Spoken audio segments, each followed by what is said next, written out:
സ്നേഹത്തിൻ ചിറകു വിരിഞ്ഞു, രാജാളി തെളിഞ്ഞു പറഞ്ഞു. ഈശോയിൽ എനിക്ക് ഇത്രയും സ്നേഹം നിറഞ്ഞവരെ, പിതാവിനെ വിട്ട് ഭൂമിയിലേക്ക് വന്ന് മനുഷ്യ മക്കളെ സ്നേഹിച്ച കർത്താവ് ഈ ഭൂമി വിട്ട് പിതാവിൻ്റെ അടുത്തേക്ക് പോകാനുള്ള സമയമായെന്ന് പെസഹ തിരുനാളിന് മുൻപ് തിരിച്ചറിഞ്ഞു.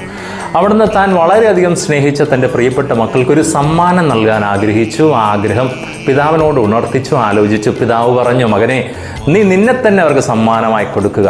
അങ്ങനെ ഈ ഭൂമിയിൽ താൻ സ്നേഹിച്ച തൻ്റെ മക്കൾക്ക് തന്നെ സമ്മാനമായി ദൈവം നൽകുകയാണ്. കാരണം തന്നെക്കാൾ വലിയൊരു സമ്മാനം തൻ്റെ മക്കൾക്ക് നൽകാൻ ദൈവത്തിന് പോലും ആവില്ലല്ലോ.